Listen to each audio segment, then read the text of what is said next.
telling a kid that if you don't risk your life for other people, your life is worthless. Yeah, that's kind of questionable. Just slightly. Just ever so slightly.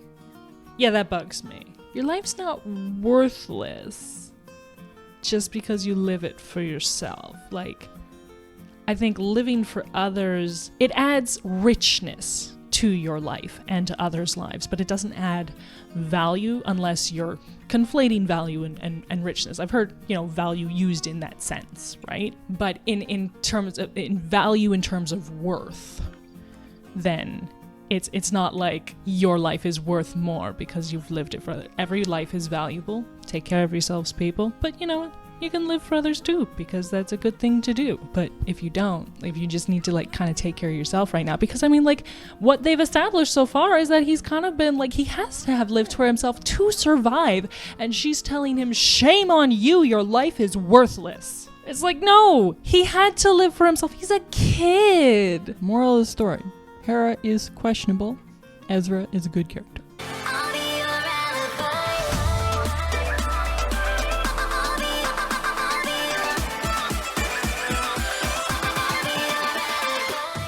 Hey. There might be new people watching this who don't know us yet, and they're gonna be like, okay, that's the kind of people these people are. Cool. Hi everybody, we're totally not weird. Hey, how about you start, because I suck at this. Okay, so we are starting our Rebels reaction series, which I think we're both pretty excited about. We were both looking forward to being done with the Clone Wars. I think that's more so Yeah. it. I'm just relieved to be done with the Clone Wars. I don't know if I'm excited about Rebels. I'm kind of jaded at this point, so I don't have super high hopes. Especially not. I'm not relying on you for it. Come on, man, let it go. Let it go. Oh no. No. I was optimistic, but then there's been several people in our Discord group who are like, no, bro, Rebels is as bad, if not worse than TCW. So then all of my hopes just kind of shriveled up and died. So I am going in bracing myself. Okay, so I've never seen Rebels, outside of, clips in reviews. I've heard a lot about it, so I know a lot of the characters and the major things that happen, but I've never watched it. So I have no idea what I'm getting into in the detail sense, but there's a lot of things that I'm okay, I'm gonna have to, keep an eye on that character, and I'm curious to see this episode and things like that. But yeah, I'm just kind of I don't know. I'm on the fence. I'm it could go either way. It could be better than, I guess my baseline right now is TCW. Is it better than TCW, or is it as bad or worse than TCW?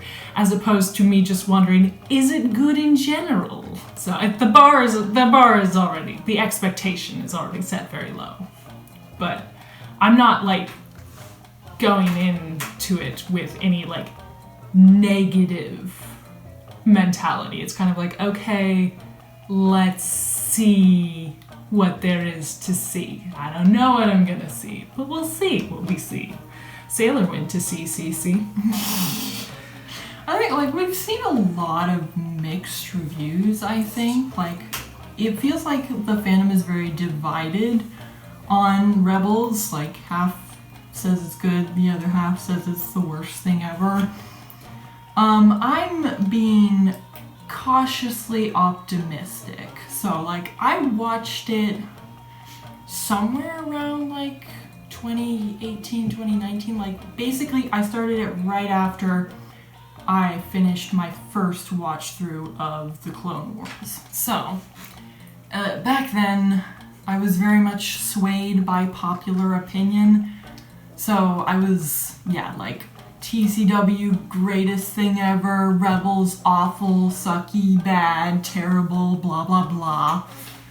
So I think It was maybe like in the latter seasons when Thrawn showed up, and in retrospect a bit too, that it started to grow on me. So like, similar to you, like TCW is the baseline right now.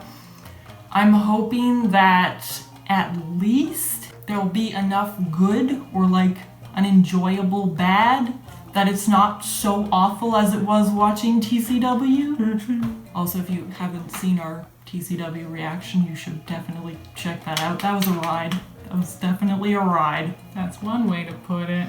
Why are we doing this? Because we did TCW and everyone's like, Rebels comes next. So we're watching Rebels next. The things we do for the people. I think like everyone agrees that season 1 was the worst. Oh, wonderful. So that's probably gonna be a slog. Because it relied a lot on cameos, so mind you, Filoni not rely on cameos. But also, we were told with TCW that the first, couple of seasons were bad, but then it gets better. It gets better. It doesn't get better. So we'll see if Rebels gets better. I know, like at the very least, Kanan is a good character. Okay. Like, a lot of people say Sabine is a Mary Sue. From what I remember and, like, watching clips of her recently, I don't think she is. Like, there's definitely red flags there. But for me, she's kind of like a Samantha Carter case from Stargate. Like, the flags are there, but I wouldn't necessarily call her a Mary Sue, that kind of thing. But, yeah, we'll see. Shall we begin? Okay, thing to keep in mind, if I recall correctly, season 6 had been released on Netflix before Rebels, but obviously season 7 wasn't a thing yet. So this is all done without season 7 in mind. I'm just curious to see if there's anything he did in season 7 that kind of contradicted anything in here. Oh right, we already talked a ton. Right. And it's all awful. I remember now. I have heard about the Rex.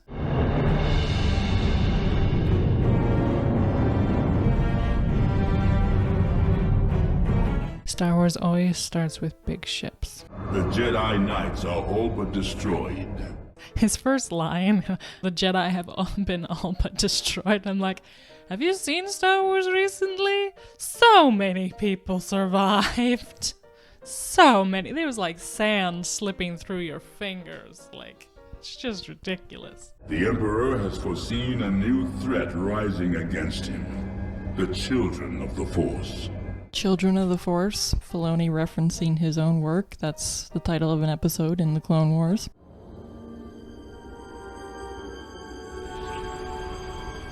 That looks familiar. Is that the same site in Ahsoka?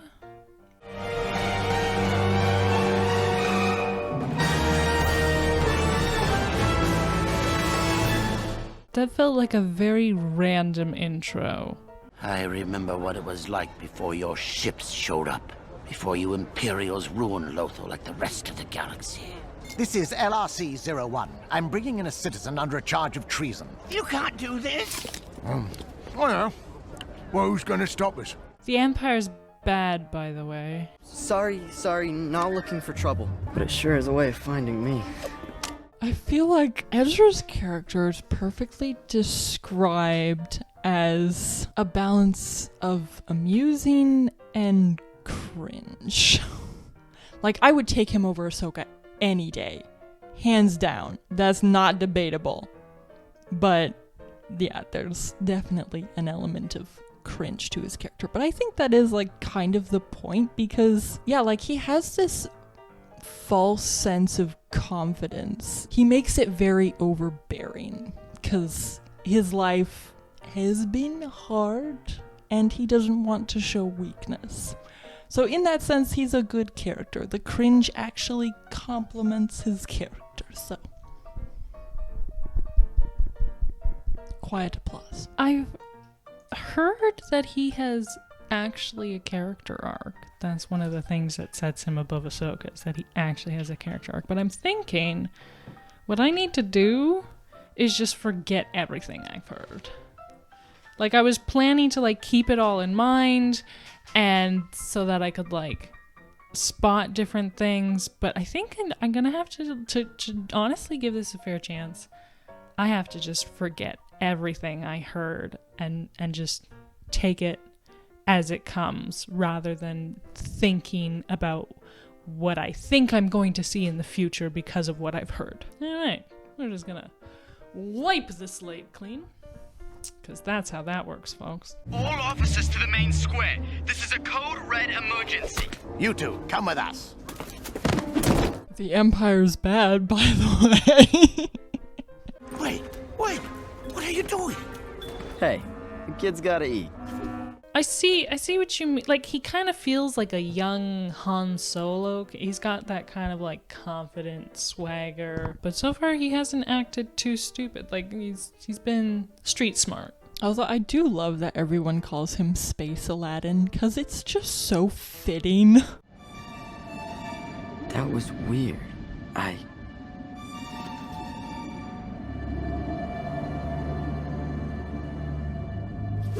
do like that moment. For a second there, I was afraid they were gonna over-narrate, but no, they did a pretty decent job of that.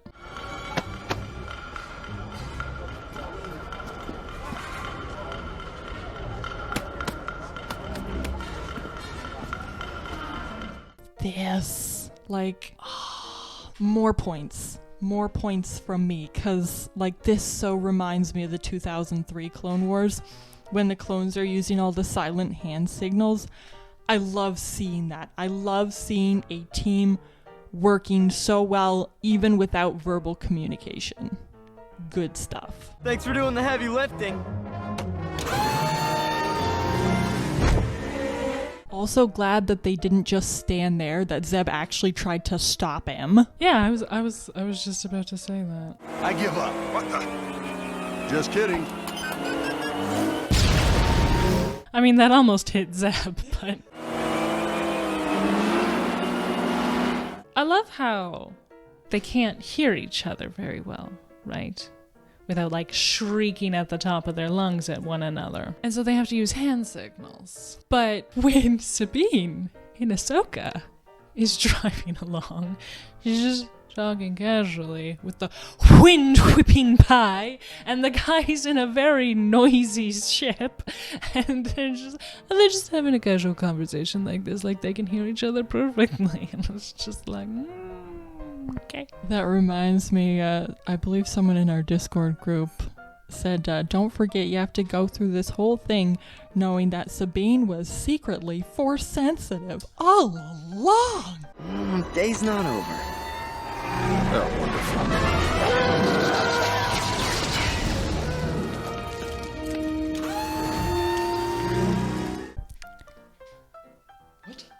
Yeah, I don't know how that worked. I will say I am seeing what people have said, how like it feels more kiddish than TCW. TCW is very dark, especially in the later seasons, but I feel like even in the earlier season they were going for that like serious tone. Except for Ahsoka, who is just a bratty brat face. But here, it definitely, like, the colors are so like the color palette already kind of gives you more of a feeling of lightheartedness. Things look cleaner, but yeah, there's a lot more atmosphere of like, they got this. They're fine. There's no danger.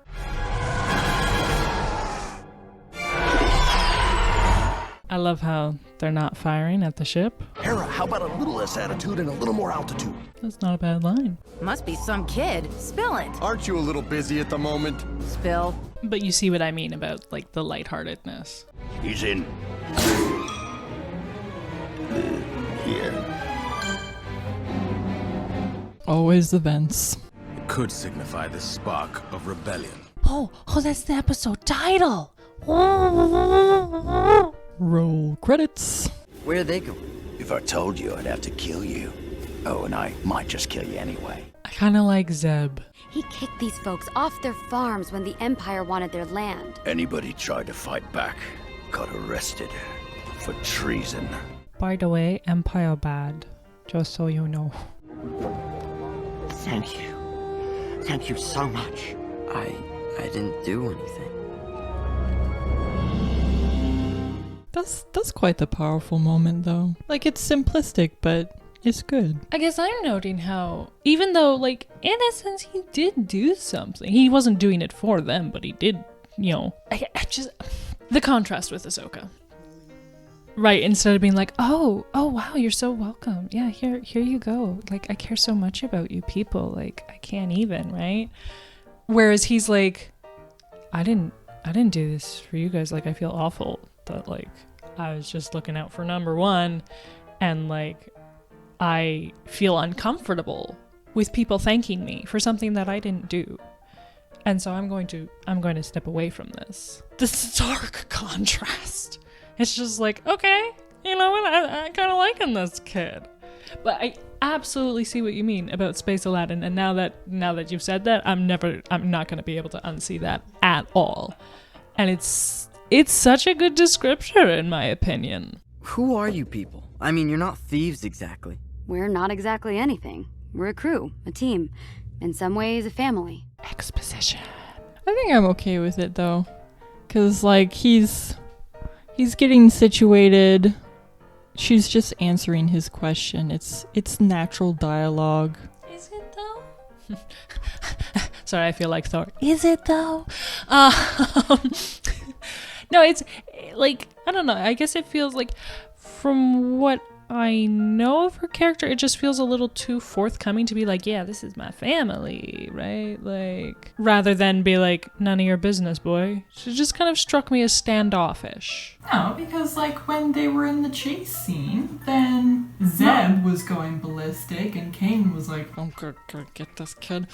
And she was the only one who was like, you know what? Props to you. By the way, don't get caught by Zeb. Ciao. Pretty gutsy move, kid. If the big guy catches you, he'll end you. Good luck. No, I see your point. I think there's a difference between, like, standoffish and stoic. You can be talkative, but not, like, chummy. But you got a point where she was kind of, like, friendly there, so I'll give you that one. And when I say exposition, I don't inherently mean that as a, like, exposition bad. I'm just pointing it out. So if he tries anything, sound the alarm or shoot him. Yeah, I like Zeb. My name's Sabine.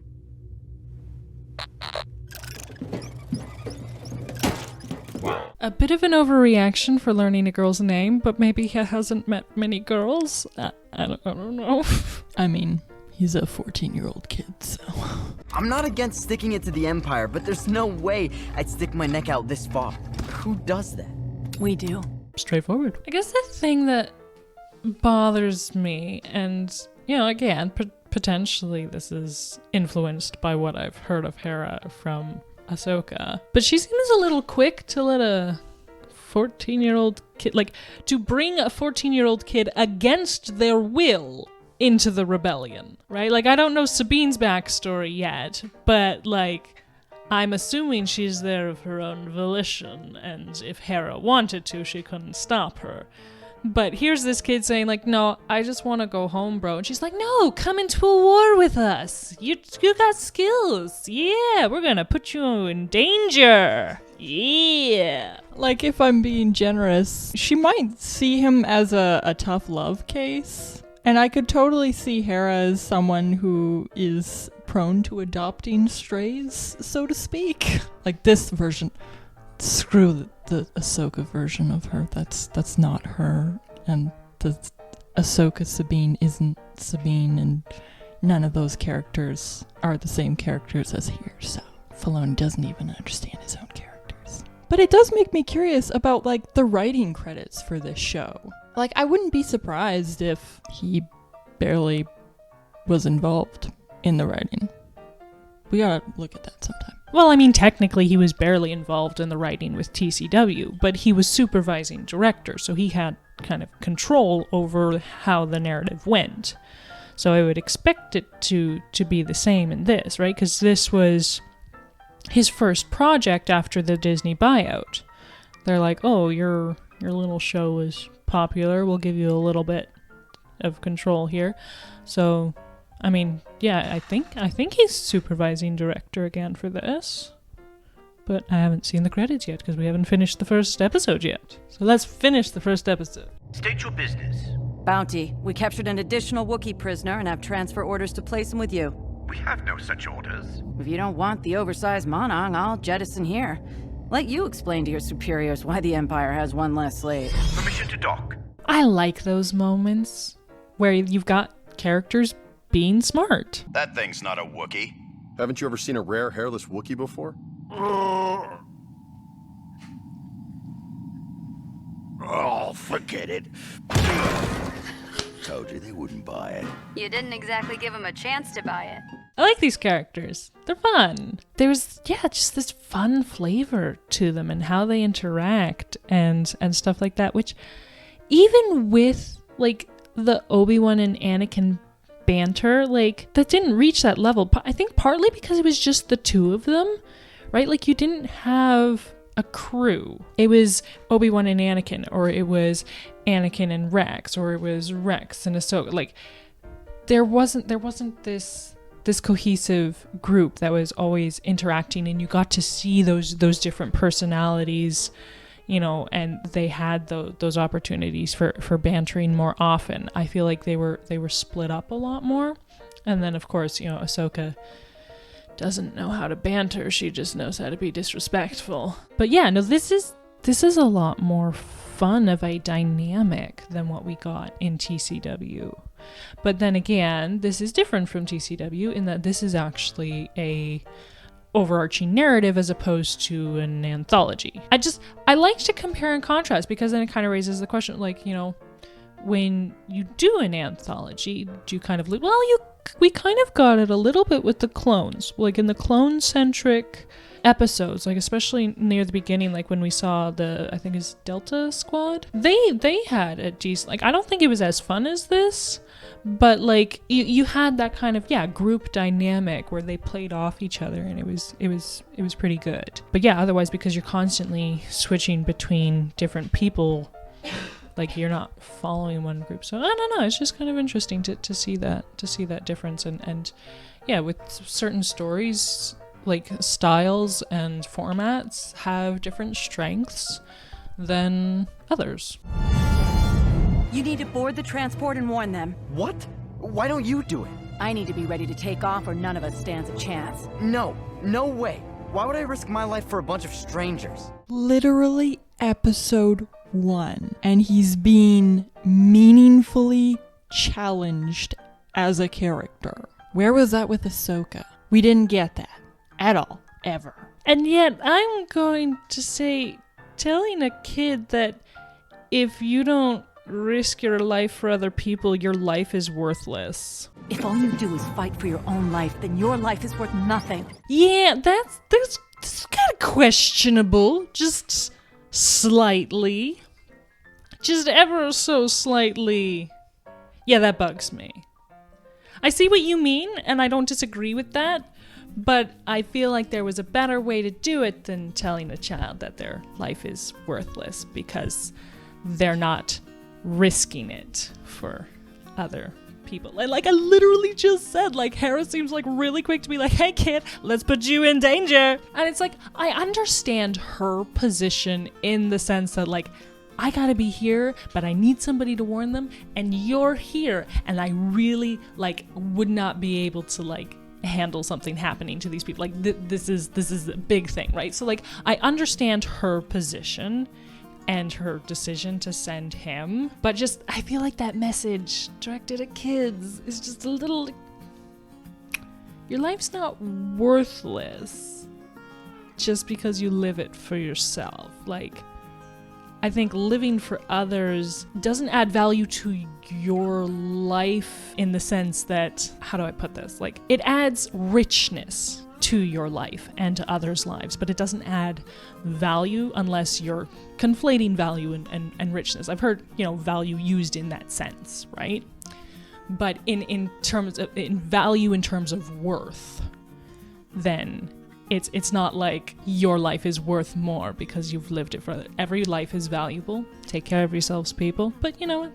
you can live for others too, because that's a good thing to do. But if you don't, if you just need to like kind of take care of yourself right now, because I mean, like, what they've established so far is that he's kind of been like, he has to have lived for himself to survive, and she's telling him, shame on you, your life is worthless. It's like, no, he had to live for himself. He's a kid. But I agree with the, challenging. Like, I like how it's thrust him into this. And yeah, this is the inciting incident and the point of no return in the first episode. And that's good. I like that. That's good writing. You gotta throw him in the first episode. Moral of the story. Hera is questionable. Ezra is a good character. So far, but more importantly, the narrative is handling him better. Oh, it's like One Piece and ends with to be continued all the time. Blah, blah, blah, blah, blah, blah. You know what to do, folks. Help us out here. Do some good things here. If you're interested in seeing more awesomeness, don't forget to like, subscribe and ring the bell, share around with your friends. Be a cool person. Oh, shoot. I thought I plugged this in this whole time. I've been fiddling with the thing. I'm sorry. I thought for sure I plugged this in. I picked it up with the intention of plugging it in. I'm pretty sure I even followed it to the end. I thought I'd plugged it in. I have no brain. The other thing to keep in mind is that this... You broke it. I don't know. What have you done? What have I done? We're starting on a great foot. Everything. What is it? Murphy's Law? Everything is working well today. Everything that can go wrong will go wrong. Now I can put its hat back on. It needs its hat or else it'll get cold. Yeah, we don't want a cold microphone. No Sad. cold headphones. It's a good day. It's a good day today.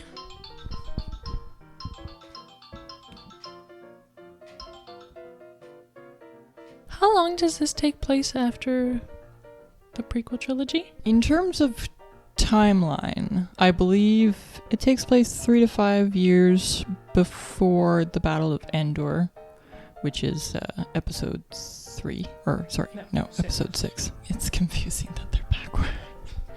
So what's its relation to the Battle of Yavin? That I don't know. In all of you know what? My head is probably half cut off. I just realized. Hi. Have you? Yeah. Okay. You know what?